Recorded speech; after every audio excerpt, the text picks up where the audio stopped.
महोदय, मैं सदन में पहली बार चुनकर आया हूं और ब्रज क्षेत्र से आता हूं, लेकिन दुर्भाग्य से मेरा विधानसभा क्षेत्र हाथरस जिले में मथुरा से कटकर निकल गया है।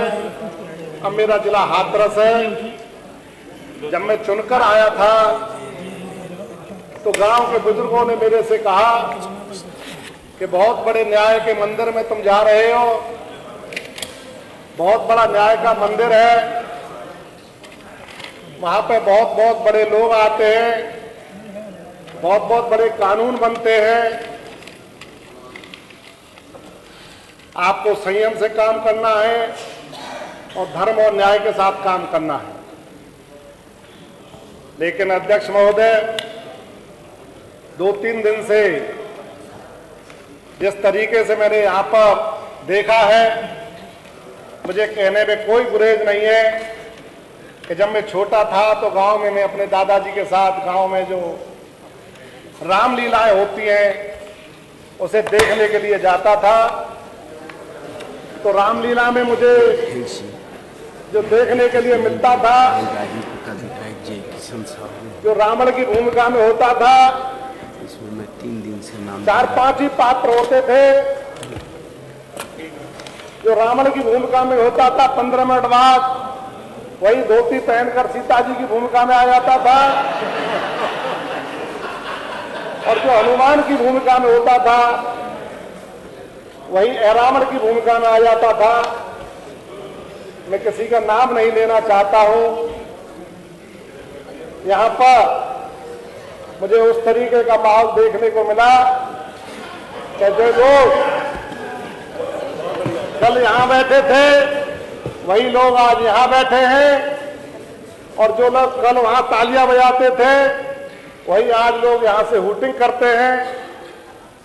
मैं इस न्याय के मंदिर में आया हूं, पहली बार बोलने का अवसर मिला है। सदन के सामने कहना चाहता हूं कि गलती हो जाए तो क्षमा करना। महोदय, श्री राज्यपाल जी के अभिभाषण के दौरान अभिवादन में प्रदेश की सरकार की जो उपलब्धियां, जैसे निजी क्षेत्र में रोजगार, जीरो टॉलरेंस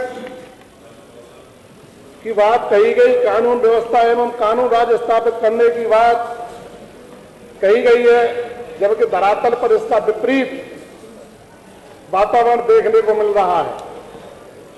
अभी हमारे बहुत वरिष्ठ नेता आदरणीय शिवपाल सिंह जी ने जो बात कही, मैं उसमें अपनी बात को जोड़ना चाहता हूं। मैं भी प्रतिनिधि हूं। वो तो कह रहे थे अधिकारी डीएम और एसपी और सीओ और एडिशनल एसपी की सही मायने की ईमानदारी की बात तो जो है कि विधायकों के फोन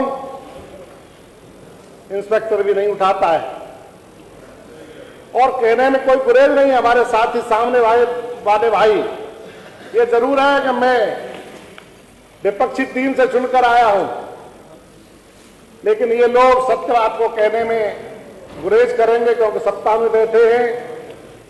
इनका भी दुख वही है जो आप लोगों का दुख है, लेकिन आप बोल सकते हो, ये बोल नहीं सकते।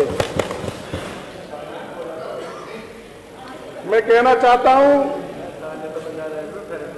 अभिभाषण के दौरान राज्यपाल महोदय ने 1,61,00,000 जिन युवाओं को निजी क्षेत्र में रोजगार देने की बात कही है, निजी क्षेत्र में रोजगार देने की बात कही है। मैं पूछना चाहता हूं, प्रदेश के अंदर 403 विधानसभाएं हैं, लगभग एक विधानसभा में 40,000 रोजगार निजी क्षेत्र में हिस्से में आते हैं। हो सकता है मेरी विधानसभा में निजी क्षेत्र के कारखाने कम हो, लेकिन ऐसा है नहीं। लेकिन उसके बावजूद मैं कहना चाहता हूं कि 40,000 रोजगार एक विधानसभा में देने की बात कही है। मुझे 4,000 रोजगार भी अगर दिखा देंगे 5 साल के अंदर तो मैं आपका बहुत बहुत धन्यवाद करना चाहूंगा। भ्रष्टाचार मुक्त वातावरण, कानून का राज, भय मुक्त वातावरण जैसी बातें सरकार की दिखावा मात्र हैं। कहने में तो बहुत अच्छी लगती हैं, लेकिन वास्तव में किसी सरकारी कार्यालय में जाकर देखिए, अफसरशाही हावी है। थानों में मुकदमे नहीं लिखे जाते हैं, और जो मुकदमे लिखे जाते हैं वो झूठे मुकदमे लिखे जाते हैं, जिससे पुलिस की आमदनी हो सके। पुलिस उन्हीं में तत्परता दिखाती है। थानों में भ्रष्टाचार प्राप्त है, अतिक्रमण के नाम मनमानी करी जा रही है, वाहन चेकिंग के नाम पर मनमानी भोली भाली जनता को लूटा जा रहा है। माननीय अधिष्ठाता महोदय, मैं ध्यान आकर्षित करना चाहता हूं, किसानों की सिंचाई के लिए पानी मुहैया कराने में सरकार पूरी तरह फेल है। मेरी विधानसभा क्षेत्र सादाबाद में निचली माठ ब्रांच गंगा नहर मथुरा से निकलती है, जिला मथुरा से। हमारे 4-5 जिले मथुरा नहर से कनेक्टेड हैं। मेरा भी जो विधानसभा क्षेत्र है उस मथुरा माठ ब्रांच से 4 रजवाए निकलते हैं। किसी भी रजवाए में पेल तक पानी नहीं पहुंचता है। किसान इस भीषण गर्मी में सिंचाई से वंचित है।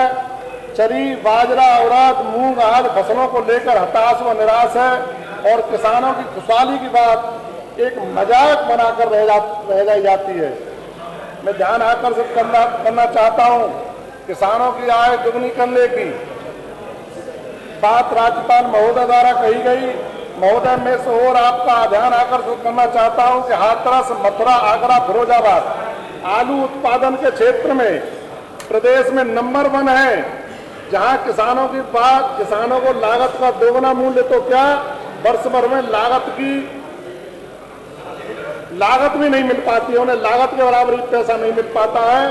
मैं सरकार से अनुरोध करता हूं कि सरकार आलू उत्पादक किसानों के लिए आलू क्षेत्र में आलू प्रसंस्करण संयंत्र या आलू प्रोसेसिंग प्लांट की स्थापना करे। इसके लिए आगरा समुचित स्थान है। आगरा के सराउंडिंग 100 किलोमीटर एरिया में आलू की बहुत बड़ी पैदावार होती है, आलू का क्षेत्र है, जिससे आलू किसानों को राहत मिल सके तथा आलू पर आधारित किसान उद्योग विकसित किए जाए। बिना इसके बिना आलू किसानों की आय दुगनी होना संभव नहीं है। समूचे प्रदेश में महोदय, अधिष्ठाता महोदय, अब मैं ध्यान आकर्षित करना चाहता हूं बड़े दमदार बिंदु पर। समूचे प्रदेश में गौशाला, आश्रम और गायों की दुर्दशा को देखकर जो सरकार की पोल खुलती है, मैं कहना चाहता हूं महोदय, यहाँ पर समाप्त करें कृपया। 1 मिनट में बात समाप्त करूंगा। हमारे वरिष्ठ मंत्री, मेरे पिता तुल्य आदरणीय लक्ष्मी नारायण जी बैठे हुए हैं, जो भी मथुरा से आते हैं, मेरे बड़े भाई हैं और मेरे पिता तुल्य हैं। मैं पूछना चाहता हूं सरकार से कि ऐसी गाय, क्योंकि देखिए मैंने कहा ना, मैं मथुरा जिले से आता हूं, मथुरा के लोग के बारे में धारणा है कि ये चटोरे होते हैं। तो मैं कहना चाहता हूं कि यहाँ की जो गाय है वो भी ज्यादा खाना पीना खाती है, लेकिन सरकार ने जिस तरीके से उनके लिए 30 रुपए भोजन के लिए उपलब्ध कराए, मैं पूरे प्रदेश के यहाँ सारे विधानसभा में विधायक लोग बैठे हुए हैं, मंत्री जी बैठे हुए हैं, आदरणीय मुख्यमंत्री जी नहीं है, मैं भी तारीफ करना चाहता हूं कि मैंने भी सुना है, बड़े ईमानदार हैं, बड़े अच्छे आदमी हैं, लेकिन मुझे ये समझ में नहीं आता कि 30 रुपए में कौन सी गाय पेट भर के खाना खा लेगी। और अगर कोई किसी के जिले में अगर माननीय प्रभात कुमार वर्मा जी, बस समाप्त। 30 रुपए में अगर भोजन कर सकती है तो उन गाय को मेरे जिले में भेज दिया जाए और मेरे यहाँ से गायों को अपने यहाँ मंगा लिया जाए, जिससे उन गायों का। चलिए, धन्यवाद। माननीय प्रभात कुमार वर्मा जी, बहुत बहुत धन्यवाद।